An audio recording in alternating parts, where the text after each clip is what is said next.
Vous savez, beaucoup de gens croyaient que la ville serait peut-être vide aujourd'hui. Mais par la grâce de Dieu, nous sommes là. Et c'est grâce à nos prières que la vie existe. Amen. Je suis vraiment dans la joie d'être dans la maison du Seigneur. Et j'ai vraiment apprécié, j'ai commencé par apprécier la symphonie. Vraiment, c'est bon. Très bien avec la symphonie.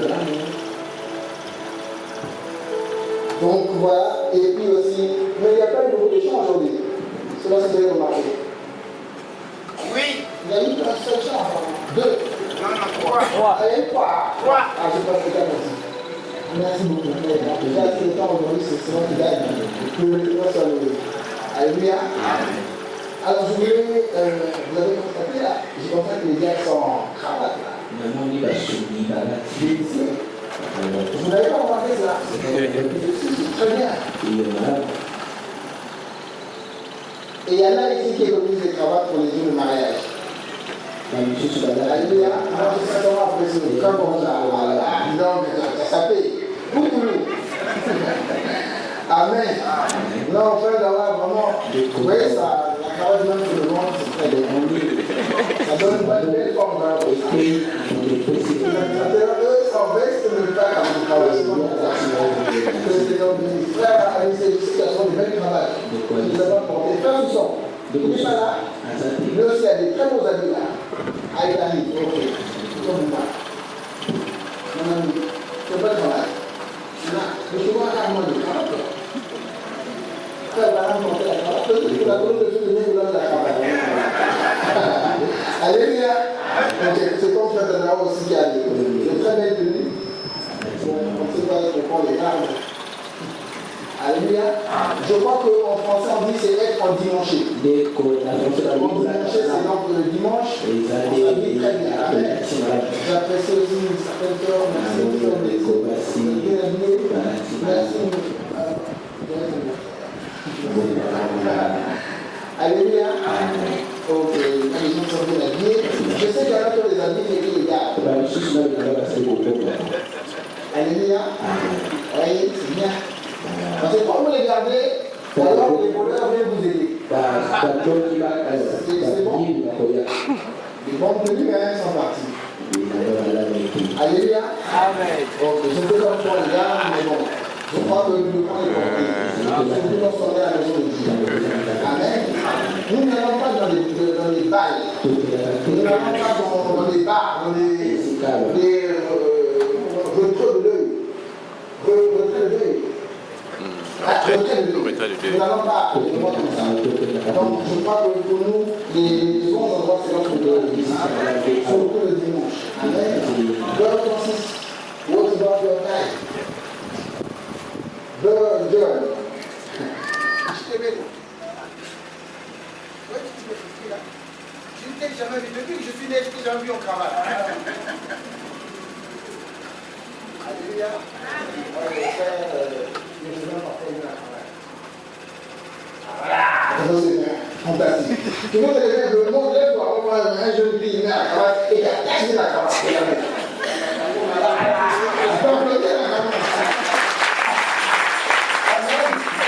Alors que Dieu soit le la joie de ton Seigneur. Y a-t-il des étrangers parmi nous? Si vous êtes là, levez-vous. Merci beaucoup. Levez-vous. Restez debout. On va vous prendre le micro. Vous allez dire votre nom, votre église d'origine et qui vous envoyez ici.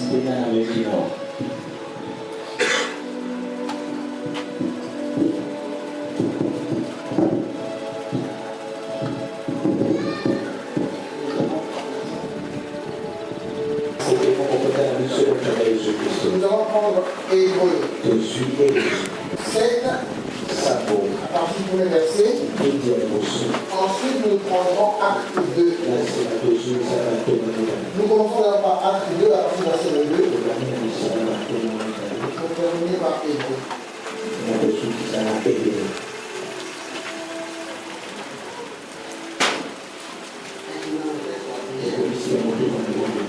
Seigneur Jésus-Christ, notre Dieu bien-aimé, nous sommes en plein rassemblés, Seigneur Jésus-Christ, pour être en contact avec l'être le plus important, avec notre chef, notre créateur, séjour à Jésus.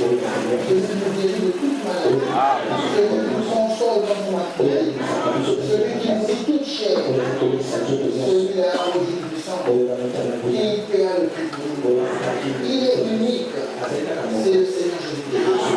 Et nous sommes vraiment heureux que ce soit nous qui connaissons ton nom. Et nous savons que le fait de connaître ton nom nous donne une valeur ajoutée. Seigneur Jésus-Christ, notre Dieu, il est aussi écrit que celui qui prononce ton nom, qui s'éloigne du mal.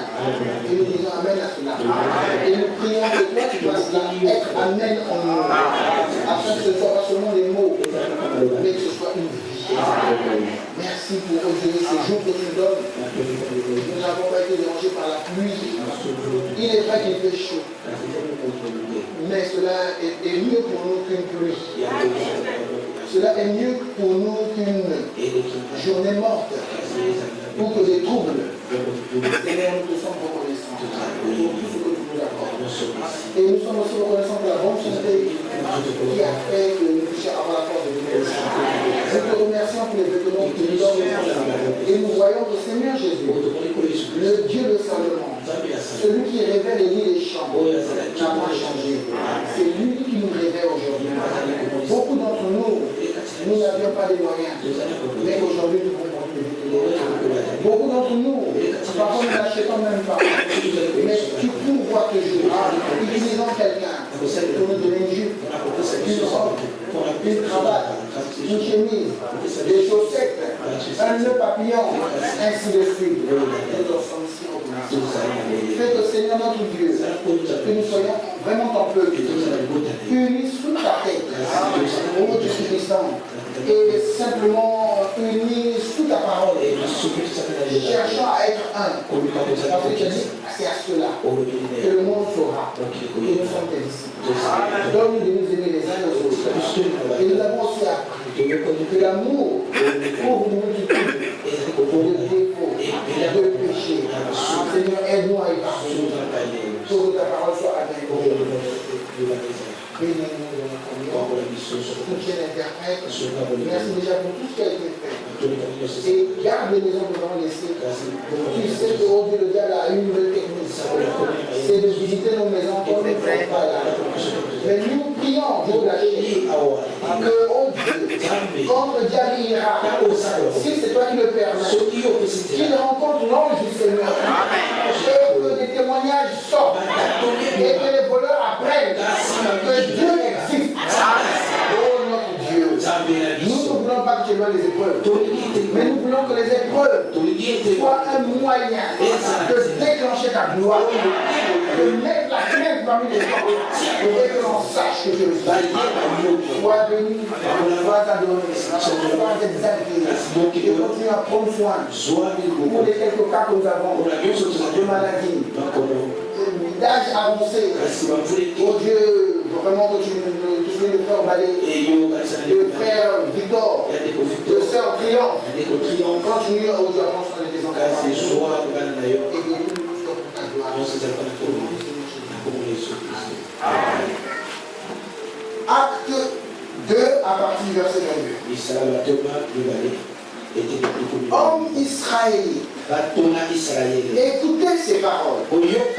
Jésus de Nazareth, cet homme à qui Dieu a rendu témoignage devant vous par les miracles, les prodiges et les signes qu'il a opérés par lui au milieu de vous, comme vous le savez vous-même.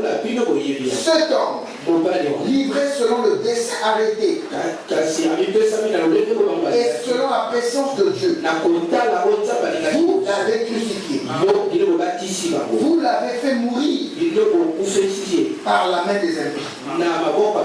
Dieu l'a ressuscité en le délivrant des liens de la mort, parce qu'il n'était pas possible qu'il fût retenu par elle.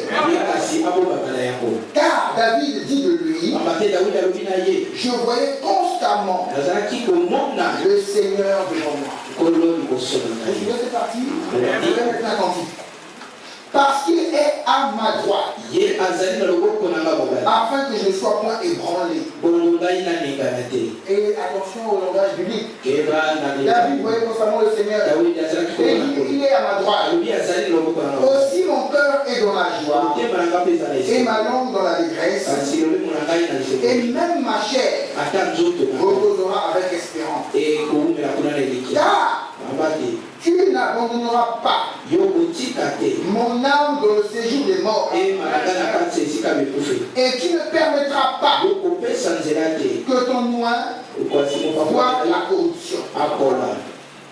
Tu m'as fait connaître les sentiers de la vie. Tu me rempliras de joie par ta présence. Oh frère, qu'il me soit permis de vous dire librement au sujet du patriarche David qu'il est mort. David disait, tu ne permettras pas que je subisse la corruption. Tu ne permettras pas que mon âme reste dans le séjour de mort. Mais ici, le diacre Étienne, non, l'apôtre Pierre dit quelque chose. Il dit, oh, mais pourtant, le patriarche David, au sujet du patriarche David, qu'il était mort, qu'il est enseveli, et que son sépulcre existe encore aujourd'hui parmi nous. Donc David est encore dans le sépulcre. Son corps est encore là. Et son corps même a déjà subi la corruption. Vous dites amen à cela? Amen. Comme il était prophète, et il savait que Dieu lui avait promis, avec serment, de faire asseoir un de ses descendants sur son trône, c'est la résurrection du Christ qu'il a prévu et annoncé. Donc David ne parlait pas de lui, mais il parlait du Christ. En disant qu'il ne serait pas abandonné dans le séjour des morts et que sa chair ne serait pas la corruption. Et nous disons amen à cela. Est-ce que la tombe de Jésus existe? Dans un sens oui, parce que c'est là on a enterré, mais dans un autre sens non. Jésus n'est plus là-bas. Connaissez-vous un autre être dont la tombe n'existe plus? La tombe de Mahomet existe? Elle est où? À la mer, en Arabie Saoudite. Est-ce que la tombe de Simon Limon existe? Elle est où? Amen.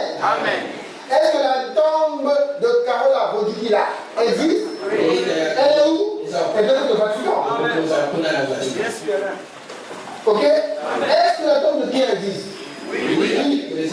La tombe de Paul existe? Oui. Elle est où? À Éphèse. Est-ce que la tombe de Marie existe? Oui. C'est en Éphèse. Alléluia. Marie n'est pas montée au ciel. La tombe de Marie n'est pas vide. Marie est dans la tombe. Son corps est dans la tombe. Mais le seul qui est sorti tout entier sans que la tombe pourrisse, c'est notre Seigneur Jésus.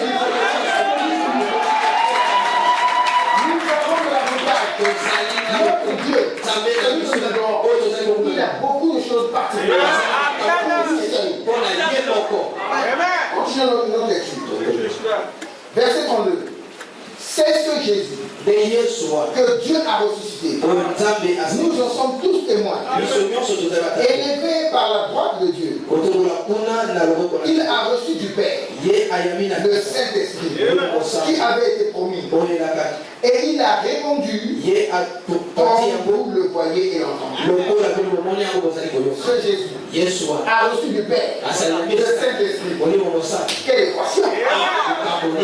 Mais je suis sûr que nous, par la grâce de Dieu, avec ce message, nous lisons la Bible avec des lunettes prophétiques. Nous comprenons l'équation. Nous comprenons les statistiques. Alléluia. Excusez-moi. Je continue ma lecture. Verset 32. Car David n'est pas monté au ciel, mais il dit lui-même, écoutez encore, le Seigneur a dit à mon Seigneur, assieds-toi à ma droite. Le Seigneur a dit à mon Seigneur, assieds-toi à ma droite. Frère, si vous n'avez pas un prophète, si vous n'avez pas la grâce de Dieu, là, c'est le chaos.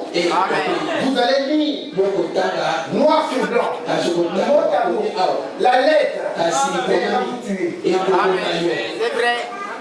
Amen. Le Seigneur a dit, assieds-toi à ma droite.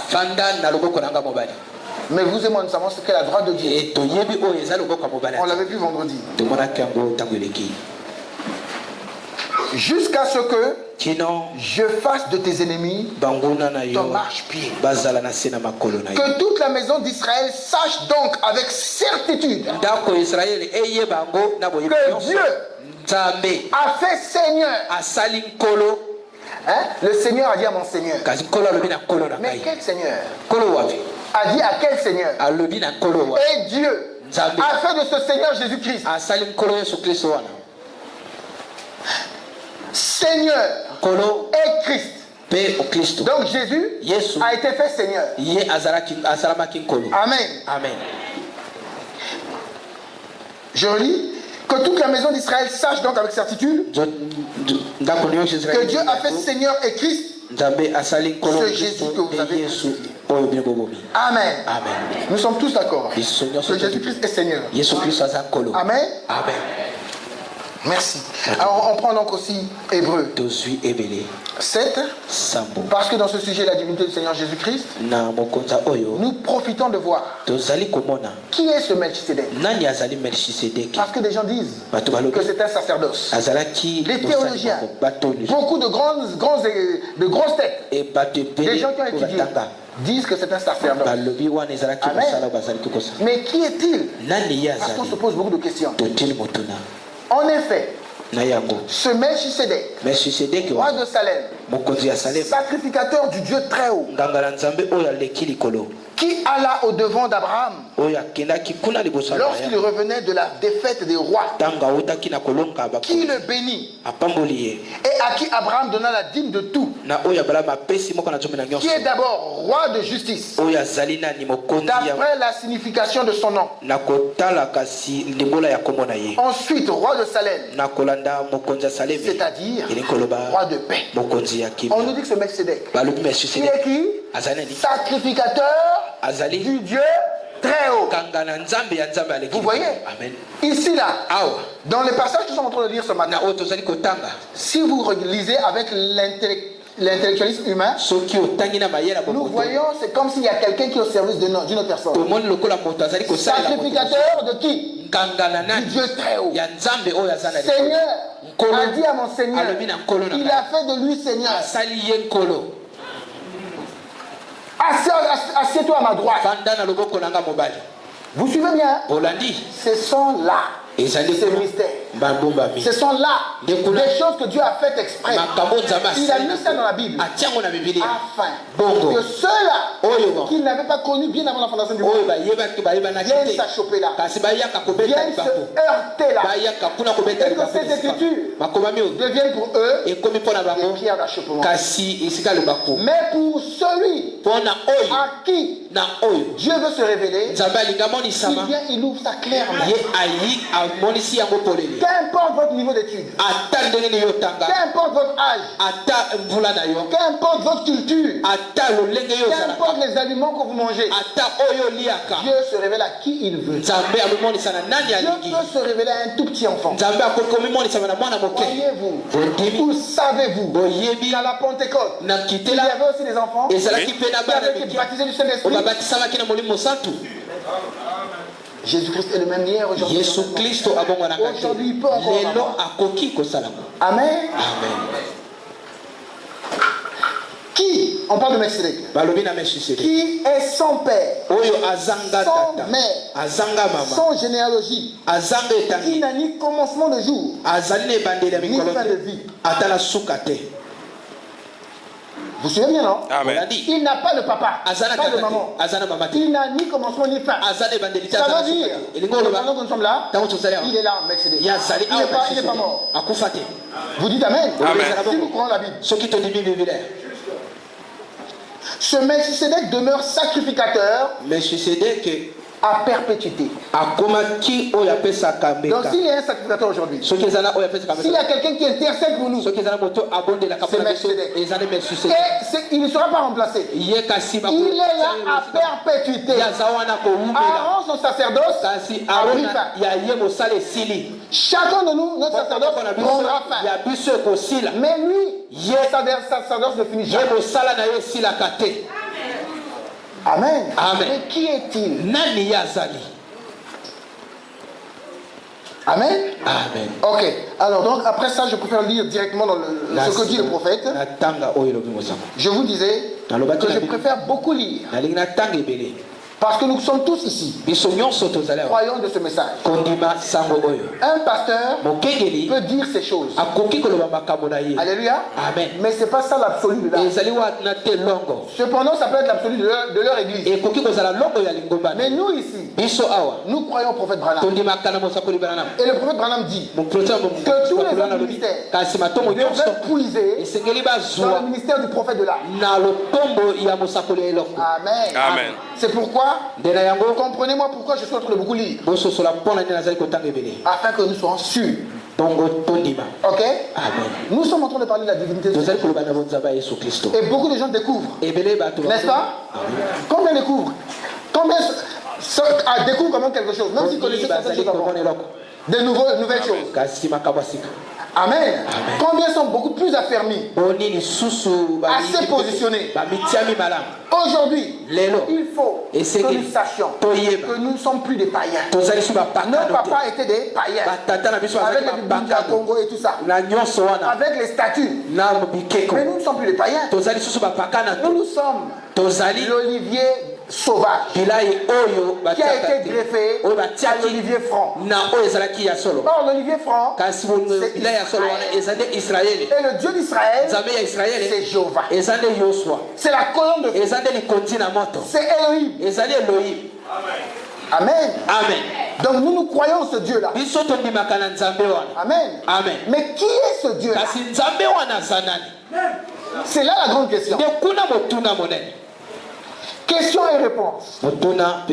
Sur les Hébreux, partie 2. Prêché le 2 octobre 1957 à Jeffersonville. Au paragraphe 386. Je veux lire tout. Par la grâce de Dieu au mur que je prie. Amen. Amen. Je ne veux pas présenter une doctrine ou je ne veux pas peser d'un seul côté. Moi, je veux que l'église soit équilibrée. Et si j'apporte tout, quand l'église recevra des flèches, l'église va supporter. L'église comprendra. L'église sera positionnée. Si vous enseignez, ok, et que vous ne touchez pas tout, c'est par là-bas que le diable va entrer. Amen. Amen. Parce que les gens n'ont pas notre information. Donnez notre information et expliquez. Et que Dieu nous aide à lier tout le message. Le message ne peut pas être dit comme ça. Non. Ça va faire deux doctrines. Ça va faire deux clans. Il faut prendre ça. Il faut prendre l'Ancien Testament. Il faut prendre le Nouveau Testament. Les mettre ensemble. Amen. Frère Branham, un jour, il voyait des arcs-en-ciel. N'est-ce pas? Mais à la fin, ces arcs-en-ciel-là s'étaient mis ensemble. Et ça n'avait qu'un seul arc-en-ciel. Un jour, Pierre, Jacques et Jean avaient vu trois personnages. Jésus, Élie, Moïse. Mais avec Dieu, il les ramène toujours à un. Et le un là, c'est qui? C'est toujours le Seigneur Jésus. Dieu ne conduit pas les gens vers Moïse. Il ne conduit pas les gens vers un autre homme que Jésus-Christ. Et si moi je vous conduis à moi, je suis faux. J'ai un faux esprit. Si vous donnez une place au-delà de la place que je dois avoir, il y a un problème. Si vous me donnez la place de Dieu, on peut mettre un peu la parole à côté. Pourtant le prophète a parlé. Pourtant la Bible a parlé. Mais on met de côté. Parce que tel pasteur a dit, c'est un grand pasteur d'une grande renommée. Frère, vous allez tomber là. Sœur, vous allez tomber là. Amen. Vous êtes en train de créer un rival à Jésus. Dieu peut le bénir. C'est une bonne chose. Il doit être à sa place. Frère Branham dit, attendez, voilà, Frère Branham dit ici, dans le message, Melchizedek, le grand prince et roi, il dit ça, où, attendez, comme ça me vient là, avant que je continue là, il dit, paragraphe, je peux retrouver ça.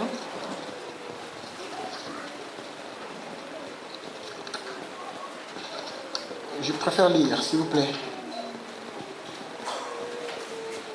Frère Branham me dit...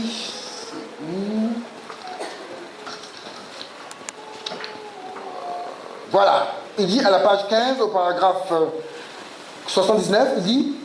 Si je manque de le prêcher et que je démissionne, Dieu suscitera quelqu'un à ma place pour continuer avec cela.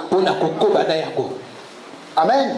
Amen. Si un serviteur de Dieu commence à faire des compromis, il commence à se mettre devant, et ne met plus Dieu devant, Dieu va le mettre de côté. Et il trouvera quelqu'un. Quand Saoul commençait à vouloir se mettre devant, Dieu l'a mis de côté. Et il a dit, je me suis trouvé quelqu'un qui est meilleur que toi. Qu'est-ce qui fait que David soit meilleur? Parce que David pouvait donner à Dieu sa place. Amen. David pouvait danser sans honte. Pour David, le premier c'était Dieu. Ce n'était pas son trône. Amen. Amen. Vous avez écouté? Ou, comme j'ai dit à ce sujet, je ne savais pas qu'on aurait la réception aujourd'hui. Mais j'ai préparé ça, je peux lire quand même. Les catholiques appellent la filiation éternelle de Dieu. Ceci, comme je l'ai dit avant, ce mot n'a aucun sens. Voyez-vous, il ne peut y avoir de fils éternel parce qu'un fils doit avoir un commencement. N'importe quel fils doit avoir un commencement. Église, soyez équilibrés. Nous avons vu Elohim. Croyez-vous que c'est le fils de Dieu? Croyez-vous qu'il a un commencement? Ah, la voix, le niveau de réponse a baissé. Donc les gens sont encore fixés. Je vous dis que cette colonne de feu a un commencement. Si vous croyez le message, je l'ai lu, je l'ai relu. Et dans plusieurs brochures, Frère Branham dit que Dieu remplissait tout. Mais Dieu a dû se former un corps. Ce n'est pas moi qui le dis. Frère, vous ne voulez pas accepter cela. Mais le corps qui s'est formé, c'est le corps Logos. C'est le corps Théophanie. C'est la parole.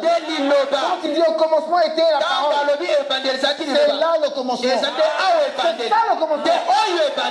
Le commencement, c'est pas Genèse 1. Genèse 1 n'est pas le commencement. Au commencement, le commencement, c'est toute une période de temps. Amen. À partir de Genèse 1, on est tous dans le commencement, mais on entre dans les premiers jours de la terre. Amen. Pas de l'univers. Parce que dans Genèse 1, il existe déjà un monde. Il existe déjà la terre. Alléluia. Amen. Et vous et moi, nous sommes sous un aigle. Et l'aigle nous dit, maman nous dit, montez. Nous sommes capables de monter jusque dans l'éternité. On va avant la Bible, avant le commencement. Et si vous avez une éternité, si vous étiez dans la pensée de Dieu, vous comprendrez cela. Ça, c'est le commencement. Amen. La parole. C'était au commencement. Mais avant, il n'y avait pas la parole. Avant, il n'y avait pas le logos. Il n'y avait pas de théophanie. Je peux continuer. Et ainsi, Jésus a eu un commencement. Dieu n'a pas de commencement. Voyez-vous? Mais le Fils était quand vous manquez les cultes, vous allez aussi, et c'est aussi pour vous une Bible. Moi, je ne peux pas revenir. Exactement comme je l'avais dit déjà.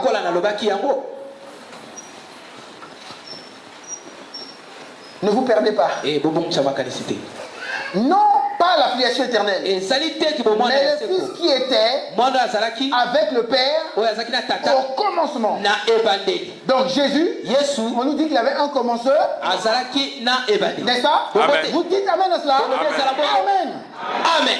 Jésus avait un commencement. Et frère Branham nous dit, non pas la filiation éternelle. Jésus n'est pas le Fils éternel. C'est un faux langage. Mais il dit, mais le Fils. Jésus est qui? Le Fils qui était avec le Père au commencement. À ce moment-là, il met Jésus à quelle dimension? Si vous croyez le message, il parle de quoi? Il parle de quoi? Il parle du Logos. Il parle du Logos. Quand frère Branham parle de Jésus de l'Ancien Testament, mais ce n'est pas le Jésus là, c'est pas celui-là. Celui-là, il commence au Nouveau Testament. Pourtant, vous lisez dans le message que Christ, Moïse, a préféré le propre de Christ que le trône de Pharaon. Est-ce que Christ était gêné? Un Christ vous est né. Frère Jules, c'est bon? Vous me suivez? Un fils vous est né. Il est le Christ. Ça, c'est à quel moment? Ça, c'est dans le Nouveau Testament. Mais on nous parle parfois aussi d'un Christ dans l'Ancien Testament. Maintenant, c'est qui est? Alléluia. Je continue d'abord. Mais le Fils qui était avec le Père au commencement. C'est qui? C'est lui. Est-ce que l'église me suit, me comprend? Je ne veux pas aller vite. Là, quand il était seul là au commencement, là, il était avec qui? Avec le Père. Parce qu'aussitôt, je vous ai dit ça plusieurs fois, les Elohim, aussitôt était devenu Père. C'est pourquoi Elohim là, quand il est fils, il est avec le Père. Il joue au port de l'éternité. Mais c'est un seul être. Vous et moi nous savons que c'est un seul être qui a changé de forme. Ça c'est une serviette rectangulaire. Elle prend une certaine superficie. Mais je fais ça, je froisse. Si j'étais assez fort, je pouvais rendre ça plus encore. Mais c'est la même serviette. À vous-même. Même avec l'intelligence humaine, est-ce qu'un être infini pouvait créer un atome? Mais tout c'est lui-même. Il fallait d'abord qu'il enlève la place, qu'il se condense pour qu'il y ait la place des choses qu'il a créées. Ça c'est difficile. Est-ce que ça c'est difficile? Elohim ne pouvait même pas parler. Il était tout. Mais moi, pour que je parle, il faut qu'il y ait une zone où les corps sortent. Un peu de physique, il faut que la voix sorte. Mais il était tout. Il n'y avait aucun espace qui n'était pas Elohim. Bon, il allait vous mettre où? Le gros soleil là allait où? Et notre soleil, on dit que c'est même une petite étoile seulement. Mais il fallait bien qu'il libère l'espace. Amen. Amen. Mais le Fils qui était avec le Père au commencement était le Logos, qui est sorti de Dieu. On parle de Jésus, hein? Amen. Amen. Et nous savons de quel Jésus ici il s'agit. Ce n'est pas le Jésus cher. Amen. Amen. Parce que Jésus a toujours eu son nom. On lui demandait même le nom depuis. Mais il fallait cacher le nom. Il a toujours son nom. Il fallait un temps que ce nom soit révélé. Mais le nom était toujours là. Ça va? Amen. Et c'était la théophanie de Dieu. Donc le Jésus qui était au commencement là-bas, c'était la théophanie de Dieu. Alors, qu'est-ce que c'est la théophanie? Et c'était la théophanie de Dieu qui est sortie. Qu'est-ce que la théophanie? La forme humaine qui n'a pas Dieu. Comme vous en avez.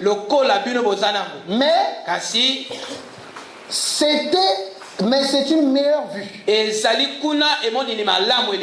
La théophanie n'a pas Dieu. Montre-moi les yeux ici. Qui peut venir montrer les yeux? Je vous avais déjà dit que cette théophanie-là peut prendre n'importe quelle forme. La forme d'un nuage. Okay? La forme du feu. D'une fumée. Vous suivez? Il peut changer. La théophanie peut traverser un mur. La théophanie peut quitter Brazza, Washington, en moins d'une seconde. C'est un être, c'est une autre dimension. Vous comprenez bien? Mais vous et moi, ici jusqu'à Washington, mais c'est des jours. N'est-ce pas? Là, par avion, bien sûr. Mais si c'est à pied, même Christophe Colomb, lui, il a pris le bateau. Hein, Colomb? Je peux continuer? Oui, ça va. Est-ce que ça va, je peux? Amen. Je peux faire doucement, ça va? Merci beaucoup. C'était une meilleure vue. Donc, cette théophanie-là voit mieux que vous et moi. Est-ce que vous êtes d'accord? Amen. Amen. Amen. D'accord. On est tous d'accord? Amen. Il faut vous retirer hein, quand vous dites d'accord. Attends vous-même. Est-ce que la théophanie la voit mieux que vous et moi? Oui. Ah non, il y en a qui doutent. Est-ce que la théophanie voit mieux que vous? Entre vous et la théophanie, qui voit mieux? Ah, on est que les frères en foutant.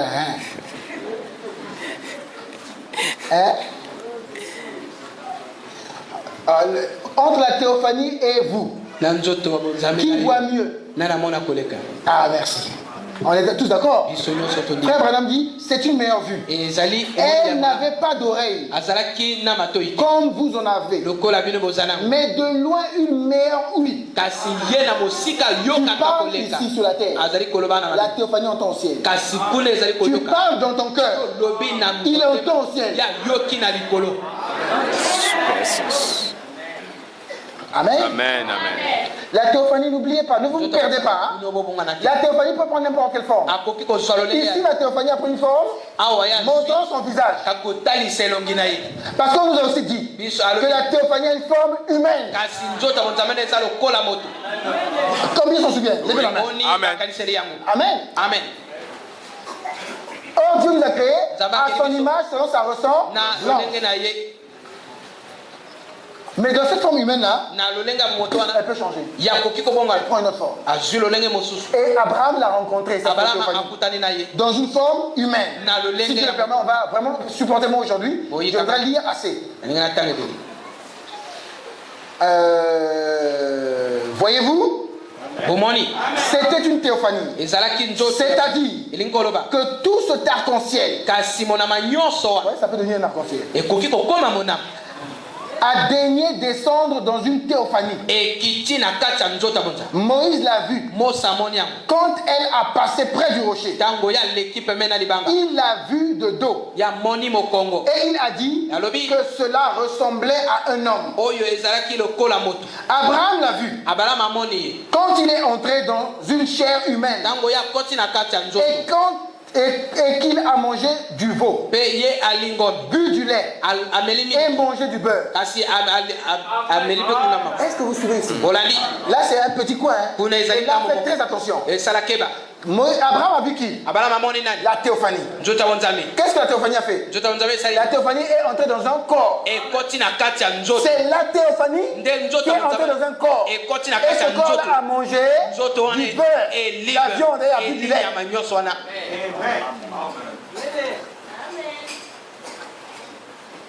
Pour ensuite, écoutez, je reprends ça pour ne pas me perdre. Alors, Abraham l'a vu alors qu'il venait juste d'entrer dans cette chair. Pour ensuite disparaître aussitôt.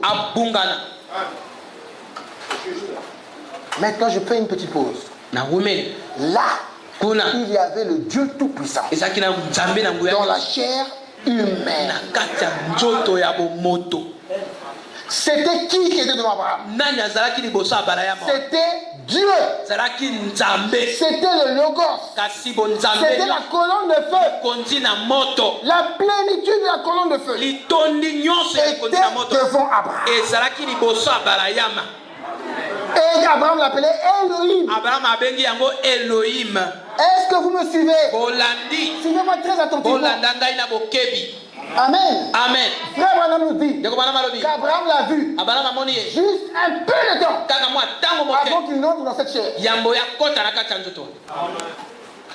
Abraham a vu, où frère Branham nous dit qu'aussitôt après, la chair a disparu. Je continue la lecture. Nous avons découvert que nos corps sont formés de 16 éléments de la terre. Et ils se réunissent simplement. Et Dieu les a réunis. Et il a mis 2 anges dans ses corps. Suivez-moi s'il vous plaît. Dieu a réuni les 16 éléments. Sortez la pour la terre. 16 éléments. Pour former le corps humain. Amen. On a dans notre chair là du pétrole. Vous le savez? On a du pétrole là. Si tu prends feu là, mais tu as du pétrole en toi, facilement ça brûle. Vous me suivez bien? On a la potasse en nous là. On a de la valeur hein. Mais un homme de environ 1m80 ne coûte même pas 600 francs. Il y a trop peu de potasse, trop peu de pétrole. Surtout que le baril a diminué encore. Donc on coûte peut-être même 300 francs. Mais on porte des habits de 300 000. Hein? Quelqu'un de 300 francs porte un habit de 300 000. Je peux continuer?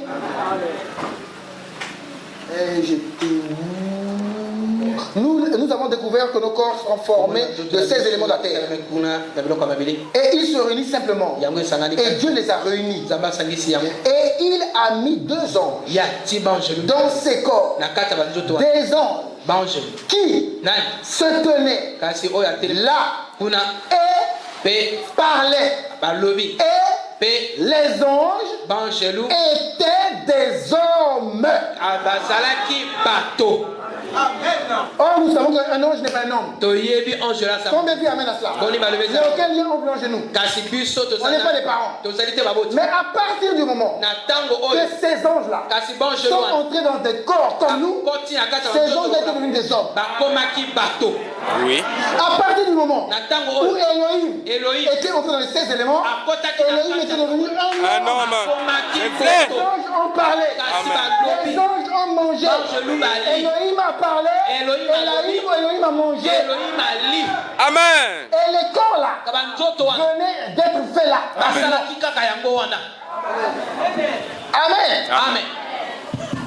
C'est vrai. Amen.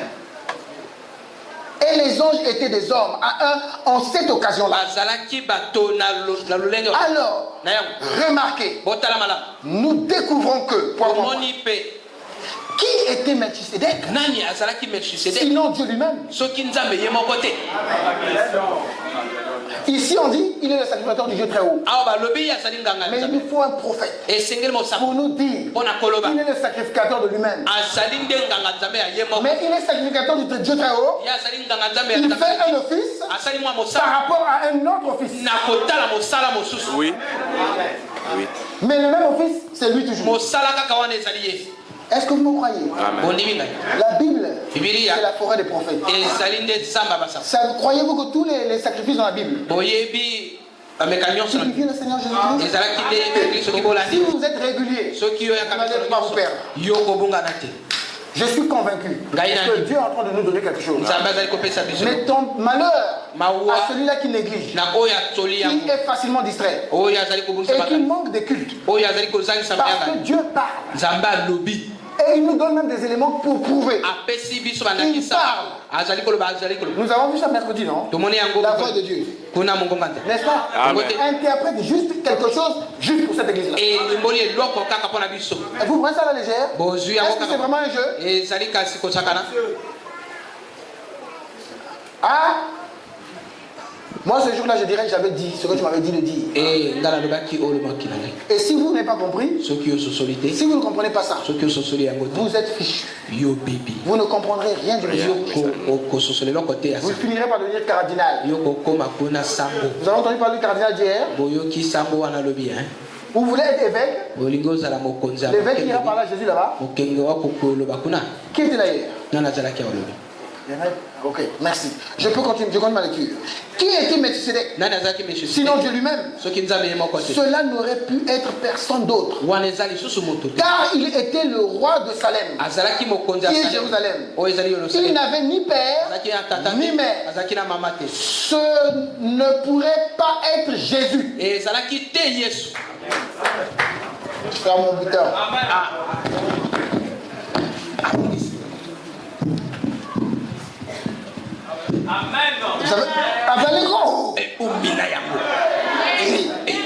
Ce ne pouvait pas être Jésus. Car Jésus, lui, avait père et mère. Il n'avait pas de commencement de jour, pas de fin de vie. Il y en a un qui en est ceci. C'est Dieu. C'était Dieu qui demeurait ici dans une théophanie. Voyez-vous, remarquez, le roi de Salem. Amen. Amen. Ce Melchisedec-là, ce n'était pas Jésus. Parce que ce Melchisedec-là, montre-moi son père. Il a apparu à Abraham. Il sortait d'où? De l'éternité. Amen. Amen. Amen. Amen. On va lire encore la Bible. Je vais prendre... Où est-ce que je mettais cela? Prenons Luc. Je suis Lucas. Non, prenons Matthieu même. Vraiment, supportez-moi aujourd'hui. Aujourd'hui parce que je ne veux pas laisser des points d'ombre. C'est vrai qu'on n'a pas fini, n'est-ce pas? Mais je veux quand même essayer de... Parce que là, c'est un coin. Hein. J'ai pris un coin. Est-ce que vous remarquez cela? Oui. J'ai pris un coin et donc soyez attentifs. Et par la grâce de Dieu, nous allons traverser ce coin. Et il faut s'accrocher. Il faut s'accrocher. Sinon vous allez déraper et vous ferez tonneau.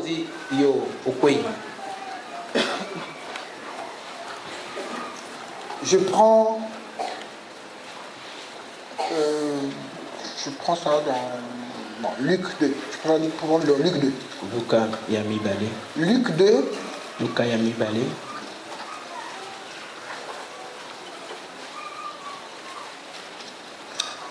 À partir du verset 41.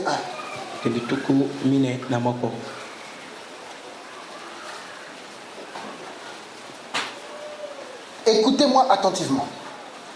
Et est-ce qu'on va enlever un mot de la Bible? Non. Il est dit, les parents de Jésus allaient chaque année à Jérusalem à la fête de Pâques. Est-ce que vous avez entendu? Amen. On parle de qui ici? Les parents de Jésus. On ne parle pas de Jésus. On parle des parents de Jésus. Est-ce que vous avez pesé le mot? Et les gens ne sont pas attentifs. La Bible, c'est pas moi qui dis.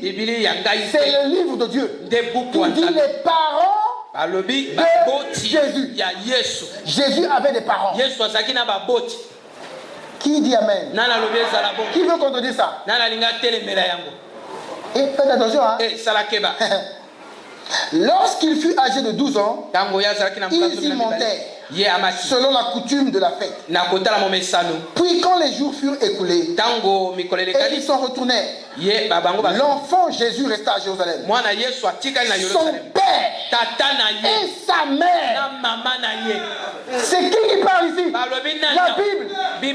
Vous avez enlevé ça? Qui est le père de Jésus? Qui est sa mère ici? La Bible dit que son père et sa mère.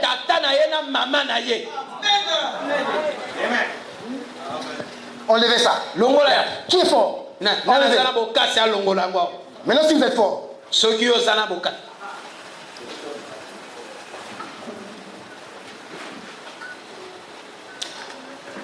c'est quel verset? Qui se rappelle? Puis quand son père et sa mère s'en aperçurent, ne s'en aperçurent pas, croyant qu'ils étaient avec leurs compagnons de voyage, ils firent une journée de chemin et le cherchèrent parmi les parents et parmi leurs parents et leurs connaissances, parmi les parents de Joseph et de Marie. Marie avait des parents. Oui. Joseph avait des parents. Matthieu 1 nous a dit les parents de Joseph. Le nom du père de Joseph, c'était comment? Il s'appelait comment? Jacob. Et quand on prend la généalogie de Jésus-Christ, on dit bien la généalogie de Jésus-Christ. On voit quelqu'un qui a commencé jusqu'à Joseph. Alors, vous voulez négliger Joseph? Jésus-Christ est de la généalogie de vous. Il vient des Itois, des Malonga. Alors, il devait venir de Joseph. Il a un lien avec Joseph. Il doit jouer un rôle par rapport à Joseph. Et si vous suivez ce sujet, après la paf, je mets un coin. Abraham, Seth, on a vu à Joseph. Attention, il y aura un coin. On parle de Jésus. Pourtant, ça continue, hein? Dans Luc, généalogie de Jésus-Christ, fils de Joseph, fils de celui qu'on disait qu'il était fils de Joseph, fils de ceci, fils de ainsi de suite, fils d'Adam, fils de Dieu. Voilà. Donc, ça commence par Dieu, ça finit par Dieu. L'alpha, l'oméga. Frère, si vous somnolez, levez-vous. C'est important ça. Levez-vous. Il vaut mieux avoir honte devant les gens que d'avoir honte devant Dieu. Bien.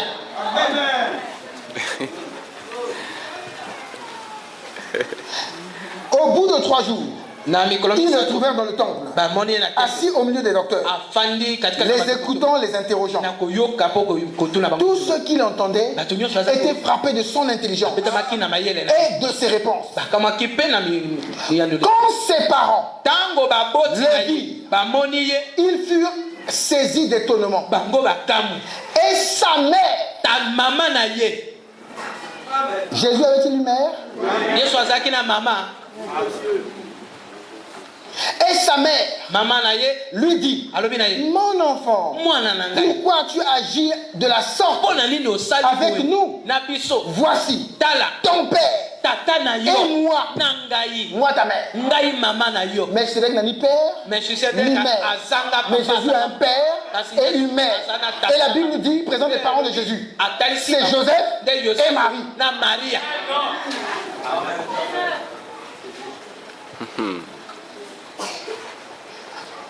Ton père et moi, nous te cherchons avec angoisse. Écoutez la réponse. Il leur dit, pourquoi me cherchiez-vous? Ne saviez-vous pas qu'il faut que je m'occupe des affaires de mon père? Alors là, un coin. Il joue le bouton maintenant. Alléluia. Amen. Jésus est le prophète des prophètes. Il est le Dieu tout-puissant. Amen. Amen. La Bible parle. Et la Bible dit la vérité. Amen. Amen. Mais quand c'est lui-même qui prend la parole, il redresse. Il dit, comment ça? Ne savez-vous quoi? Pas que je dois m'occuper des affaires de mon père. Laissez-moi lire encore, frère Branham. Je vais lire directement dans qui est ce Melchizedek. Je vais beaucoup lire. Maintenant, vous savez, nous sommes tous d'accord que Melchizedek n'avait pas de père ni mère. Et que Jésus avait un père et une mère. Et si vous suivez ce sujet-là, nous avons vu la naissance de Jésus. Il y avait eu le sperme. Excusez-moi, vraiment excusez-moi. Il y avait eu la semence d'un homme. Maria. Elle était vierge, elle n'était pas vierge. L'ovule là, c'était l'ovule de Marie. Vous voyez le coin maintenant? Ok? Quand la Bible dit que ses parents, c'est dans un sens. Parce que la Bible avait bien dit qu'une vierge devait concevoir. Donc une vierge doit être sa mère. Parce que la Bible dit David aurait un fils. Fils de David. Joseph, Jésus. Ça, c'est une écriture. C'est un coin. Mais l'autre coin nous dit que Dieu devait venir mourir. Mais pour mourir, il fallait qu'il ait un corps. Pour qu'il meure, il fallait qu'il naisse. Il fallait qu'il soit à 100% homme.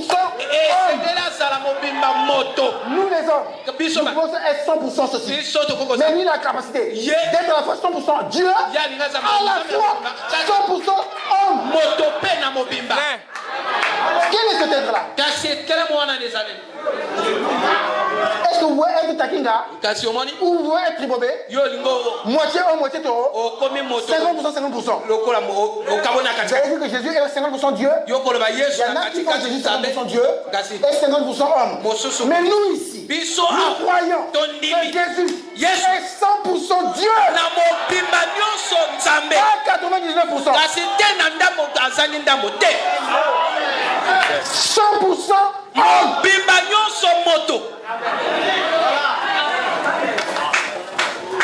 Allez faire les statistiques.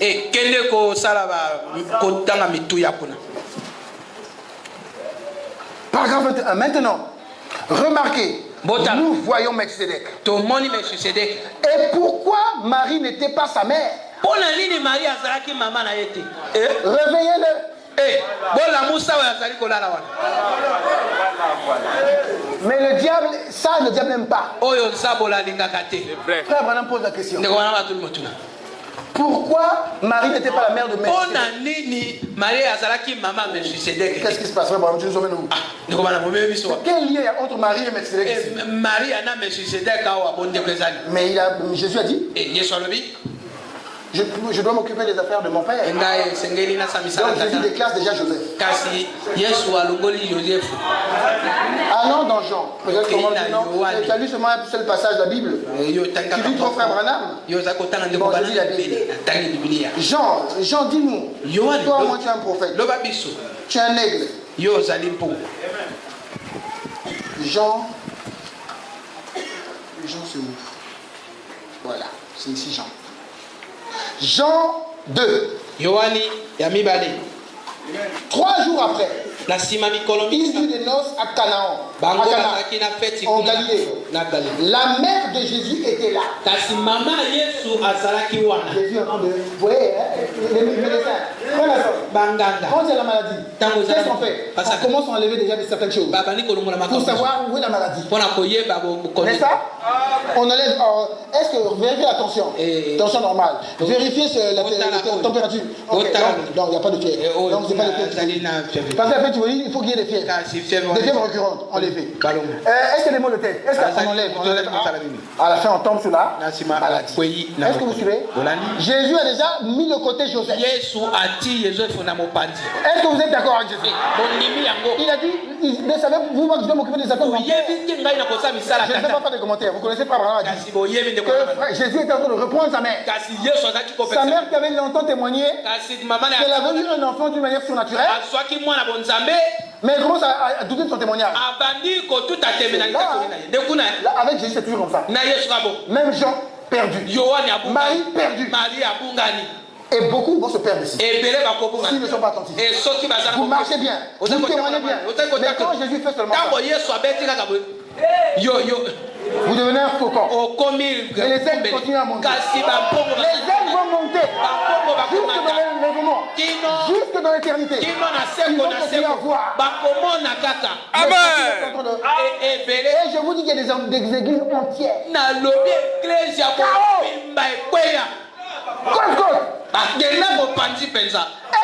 Ça, c'est la nourriture des aigles. Mais tu vas faire la diarrhée? Tu veux lire le message? Tu veux parler du message? Mais tu vas faire la diarrhée? Il faut oser la pongo. Il faut être un aigle. Kokombele. Kokombele, c'est quoi? Qui sont les kokombele ici? Kokombele, kokombele. Coco ou bien coco?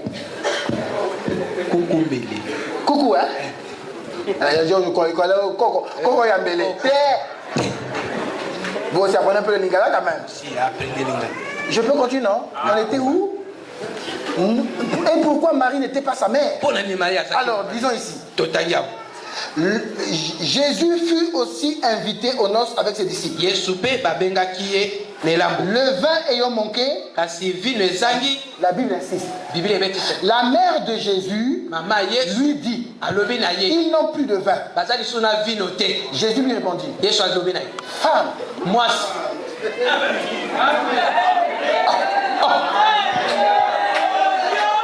qui a-t-il? Il précise, hein? Il dit, oh, mais toi, tu te perds, toi. Mais qu'est-ce qu'il y a entre toi et moi? Quoi, le vu là, c'était dans le vu? Qui a-t-il entre moi et toi? Quel lien? Ton corps a été utilisé? Il y a quel lien là entre toi et moi? Jésus est en train de... Pourquoi Marie n'était pas sa mère? On dit quelque part, Jésus était en train de prêcher. Sa mère était côte-côte. C'est pas possible. Et les frères paniquaient. Non, allez le prendre, allez le prendre. Jésus, ta mère, tes parents t'appellent. Qui est ma mère? Qui est ma mère? Oh. Bon, Jésus a menti.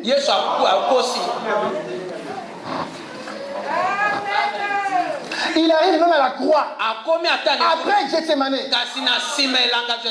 Peut-être vous allez dire que sa mère n'était plus sa mère. Du baptême jusqu'à Gethsemane. Là, il parle à 12 ans. Là,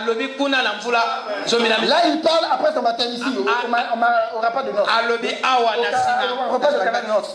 N'est-ce pas? Après Gethsemane, à la croix même, carrément à la fin, il dit Jean, voici ta mère. Est-ce qu'elle dit maman? Femme, voici ton fils. Parce que toi tu continues à prendre ici ton fils. Vous continuez à prêcher ça. Un tatamou peut te dire, oh, ma mère, ah oui, ma mère t'avait parlé. Ça c'est quoi ça? Femme, arrête ça. C'est fini. Voilà ton fils. Toi et moi, il n'y a pas de lien. Qui a dit non, toi et moi? Vous avez forcé les familles des gens. Amen. famille à coup forcé.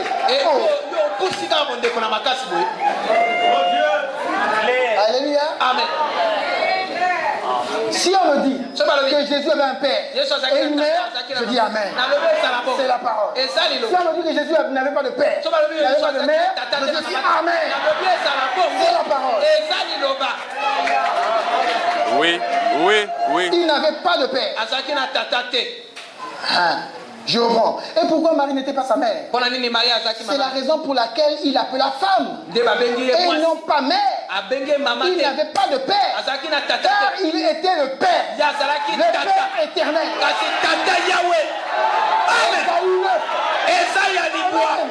Voilà. Ésaïe 9 vient se confirmer là. C'est un enfant, mais il est le père éternel. Il n'avait pas de père, car il était le père. Comme le poète l'a dit une fois, en s'adressant en adressant un grand compliment à Jésus.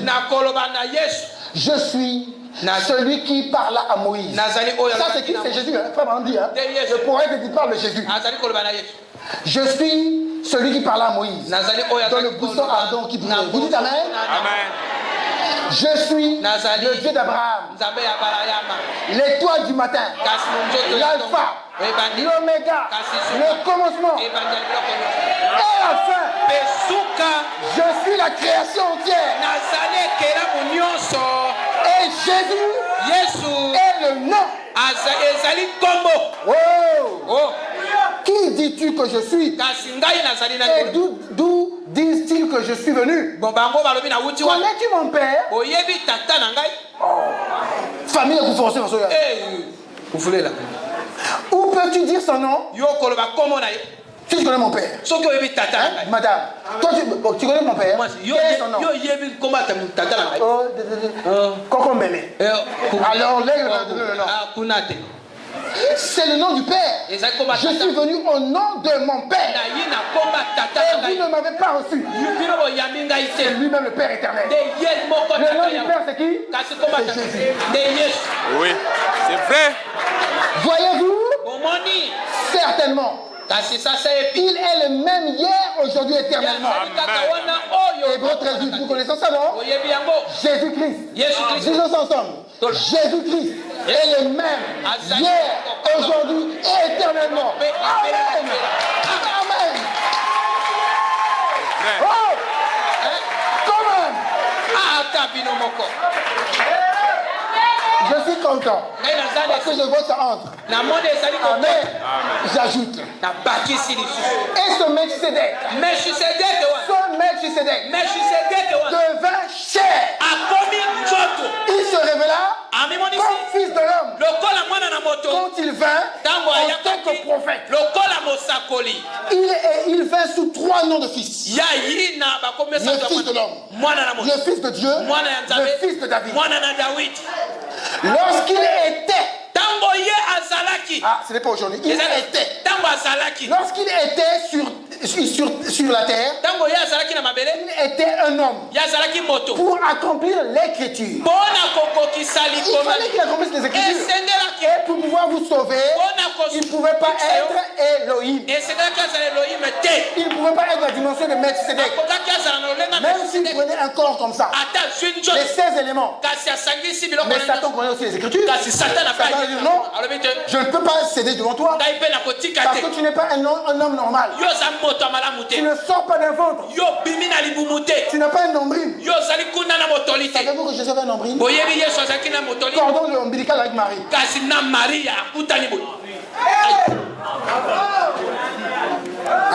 Il est comme un homme à 100%. Oui. Donc quand on était dans le ventre là, quand Marie mangeait, par le cordon ombilical, ça passait chez Jésus. Ça passait chez Dieu.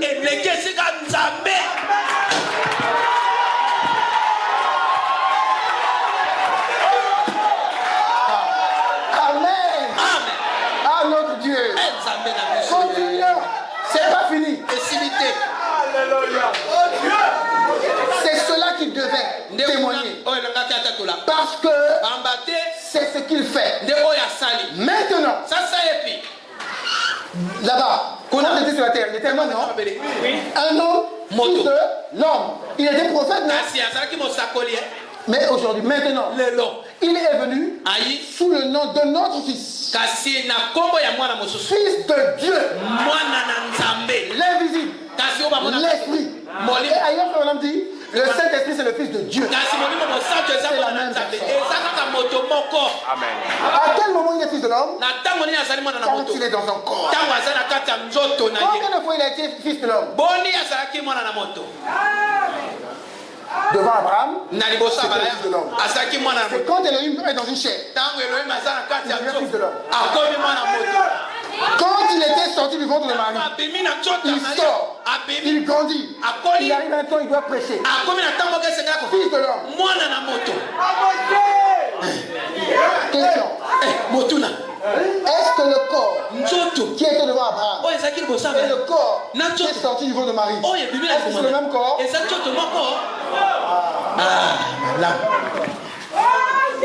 Question. Vous me posez souvent des questions. À mon tour de vous poser des questions. Alors, pourquoi le corps qui était devant Abraham, pourquoi ce corps-là n'est pas parti à la croix?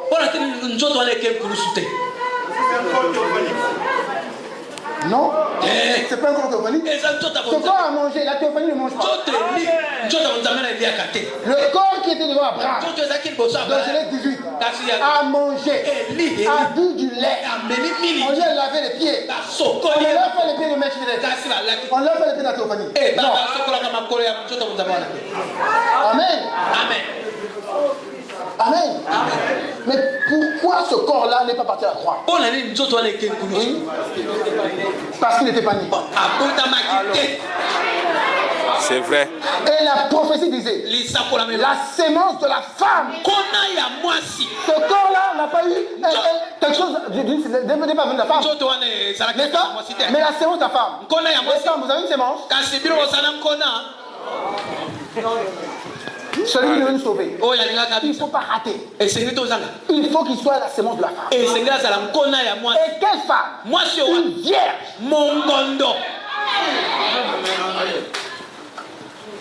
Une autre chose.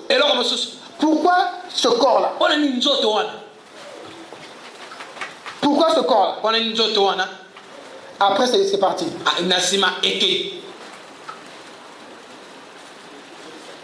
Ce corps n'existe plus, hein? On ne parle même plus du corps aujourd'hui. Est-ce que ce corps a une valeur? Suivez-moi attentivement. Le corps qui est apparu devant Abraham, Melchizedek est entré. Parce que Melchizedek avait croisé Abraham quelque temps avant. Dans la forme théophanique. Et Abraham le connaissait déjà. Amen. Qu'est-ce que ce Melchizedek a fait? Il ne change jamais. Il croise Abraham. C'est pas Abraham qui donne. C'est lui qui donne. Lui il donne à Abraham deux choses. Le vin et le pain. Il faut qu'on retrouve quelqu'un qui donne le vin et le pain. C'est lui, Melchizedek. C'est ça ses habitudes. Je continue, excusez-moi mes frères. J'espère que vous n'êtes pas fatigués. Non. Il est venu sous le nom de notre fils, je l'ai lu. Lorsqu'il était ici, il fut fait chair. Il fut appelé fils de l'homme. Or, comment se fait-il connaître au monde en tant que fils de l'homme? C'est le fils de l'homme qui doit se révéler. On ne doit pas le révéler. C'est lui-même qui doit se révéler. Et quand il doit se révéler, il utilise un corps. Et je vous ai déjà dit qu'avec Abraham, il utilise un corps. Et le corps là, on ne sait même plus où il est. Ce corps là n'a même pas une seule valeur. Ce corps là peut vous coûter même peut-être 300 francs. Ce corps là peut même le piétiner. Suivez-moi. Mais il fallait qu'il y ait Dieu lui-même. Et pour qu'il soit Dieu complet, il fallait que lui-même ait son propre corps. Et ce corps-là a toujours la valeur jusqu'aujourd'hui. Et ce corps existe jusqu'aujourd'hui. Nous attendons ce corps. Il n'est pas pourri. Toujours 33 ans. Le plus beau dans 10 000. Vous voyez la différence entre les deux corps? Ce corps-là, ici ce n'est qu'une photo. Hein? C'est pas la photo que j'adore. Moi j'adore celui qui ressemble là. Ok? Amen. Ça je répète, c'est une photo. C'est ça? C'est même un dessin seulement. Mais quand je fais ça, je vous parle du vrai. Amen. Il y a un corps exactement comme vous et moi. Il a des ongles. Il a des cheveux. Il a du sang. Je peux? Amen. Sœur Antoinette, je peux? Je peux continuer, Sœur Antoinette? Amen. Ça va? Voilà. Notez attentivement, je l'ai plusieurs fois dit. Ce corps-là avait une mission précise. Et elle n'a pas raté, ce corps-là n'a pas raté sa mission. C'était d'être le sacrifice. Et quand il a accompli le sacrifice, Frère Branham nous dit plusieurs fois que c'était pour donner à Dieu accès à l'homme. Amen. Qui peut dire Amen? Est-ce que c'est juste? Oui, dans un sens, il pouvait utiliser le corps d'Abraham. Mais il aurait brisé la parole. Parce qu'il avait dit que mon corps, mon esprit ne demeurait plus dans l'homme. Donc Dieu ne pouvait pas habiter dans Abraham. Abraham ne vivait que des sacrifices, des bœufs, des génisses et tout. Amen. Amen. Amen. Amen. Mais à partir du moment où Jésus a payé le prix et qu'aussitôt la Pentecôte a eu lieu, Dieu maintenant, Elohim maintenant, Melchisedec maintenant, peut habiter dans un homme.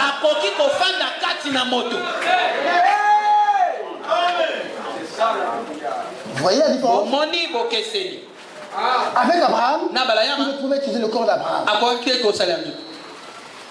Je vais classer ça. Ok? Amen. Si je vais dans ce sens-là. Non. On revient. Revenons. Ça va? C'est un peu plus clair? Mes amis? Sharon, ça va? Sharon. Ah bah, tu m'as menti. Je te pardonne. Tu suis vraiment? Alors, on dirait que tu me mens, Sharon. Frère Branham, dis-nous un peu.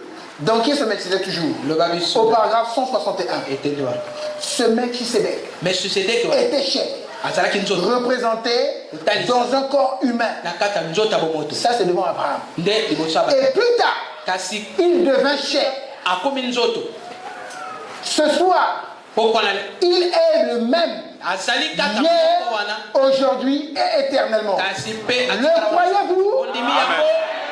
Oh, vous et moi, nous savons qui est le même hier, aujourd'hui, éternellement? C'est Jésus-Christ. Qui est ce Melchisedec alors? Quand vous allez dans certains coins, Frère Branham fait une différence. Quand vous allez à certains endroits, Frère Branham dit bien que c'est la même paix. Maintenant, il faut savoir dans quel état. Jésus n'est pas Melchisedec. Parce que Jésus c'est Melchisedec dans le corps. Melchisedec n'a pas le Père, c'est la théophanie. Ça va, on se comprend? Est-ce qu'on se suit? Je vais prendre encore quelque chose pour m'assurer que vous pouvez comprendre, que nous comprenons tous. Croyez-vous que ça c'est les tuiles à lunettes? Ça c'est un souligneur. Dieu est capable de vous présenter les deux choses. Il met les deux choses là. Les deux choses marchent ensemble. Les deux là c'est Jésus-Christ. Ça c'est très fort. Frère Nestor. Dieu, c'est ça le coin. Je vais écouter. Dans l'Ancien Testament, lorsqu'il fallait faire le sacrifice, il y avait un certain sacrifice qui nécessitait 2 boucs. Est-ce que Jésus est un bouc? Jésus c'est la brebis. C'est un agneau. Mais quand vous voyez un sacrifice, le message ne se contredit pas. Tout sacrifice était le type de Jésus-Christ. Si nous montre le message, ça veut dire que le sacrifice du bouc là, tu peux dire Jésus-Christ. J'attends les amens. Jésus bouc. Voilà quelqu'un qui est positif. Jésus bouc. Et voilà, vous voyez. Jésus boucle, amen. Il y avait 2 boucles. Je lis frère Branham. Il faut lire. Branchez ça, prends place. Ah là là. Vaut mieux lire parce que moi je ne connais pas beaucoup de choses, mais frère Branham, lui, il connaît. C'est la bouche de Dieu. Lui, il parle seulement, et c'est Dieu qui nous parle. Je lis dans vivant, mourant, enseveli, ressuscitant. C'est quoi?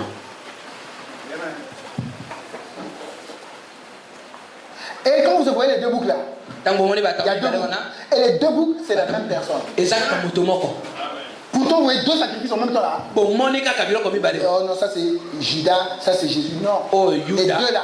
Jésus ne fait cherche pas la gloire d'une autre personne. Même quand vous allez voir 10 personnes, c'est Jésus. Est-ce que vous avez, comme les enfants, ou quand les parents, quand nous étions enfants, moi je ne me rappelle pas. Avez-vous vu un film d'une personne qui peut se dédoubler? Hein? C'est quel film, par exemple? Hein? Dites-moi. Qui a vu le film là? Est-ce que vous comprenez? Donc les 2, je lis ça, frère madame, dis-nous. Je prends Dieu, vous mourront, voilà ici. Au paragraphe 39.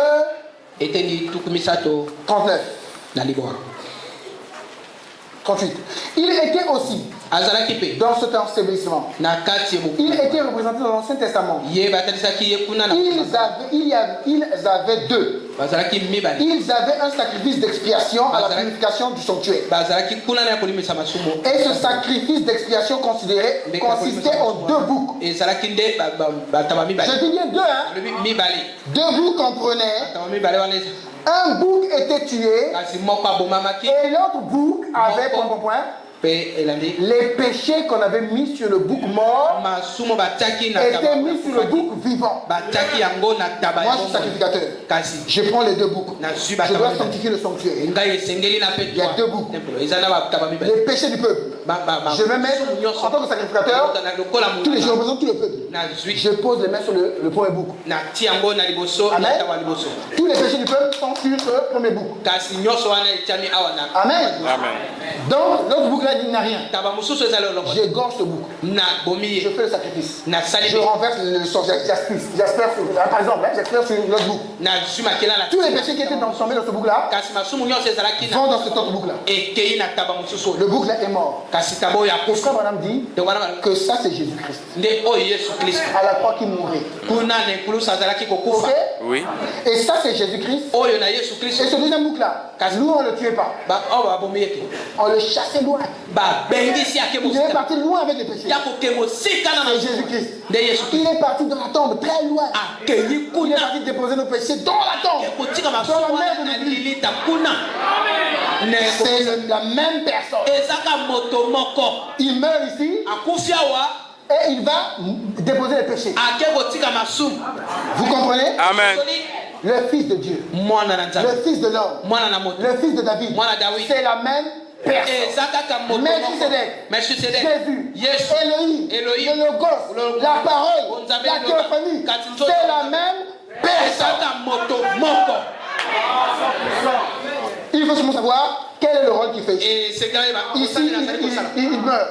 Mais ici, il emporte le péché. Ici, il prêche. Ici, il intercède. Ici, il est juge. Une femme le voyait. Il était là, hein? Il marchait. Une femme. Fils de David. Fils de David. Un homme a dit fils de David, sauve-moi. Il sauve. La même personne.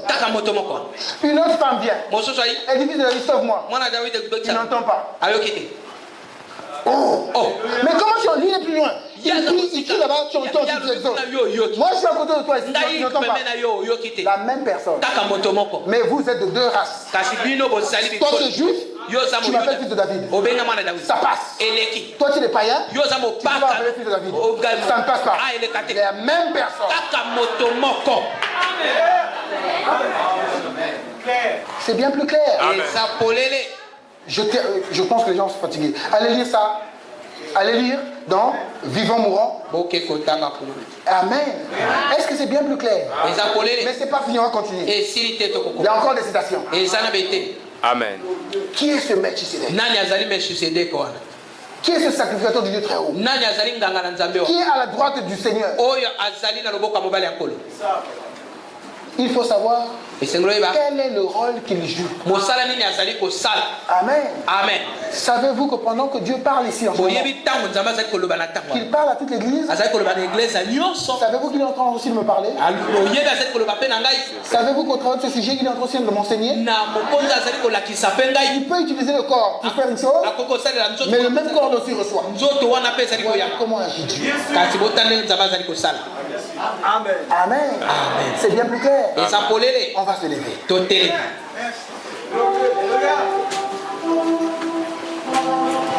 On va prendre un cantique. On va un peu se réjouir.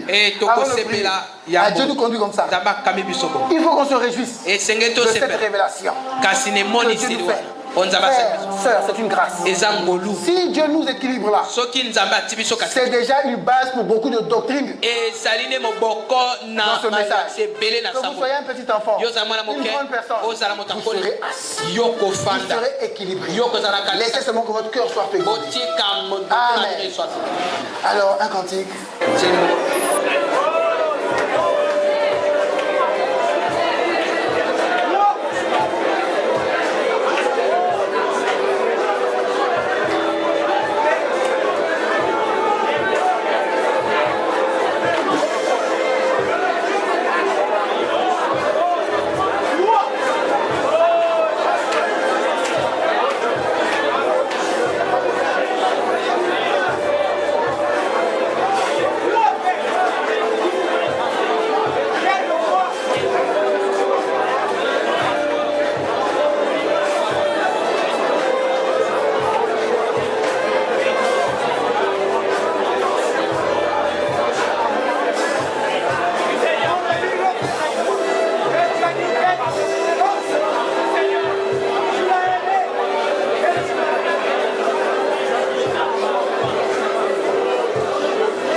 sommes infiniment reconnaissants pour la grâce que tu nous as accordée ce matin d'être dans ta maison.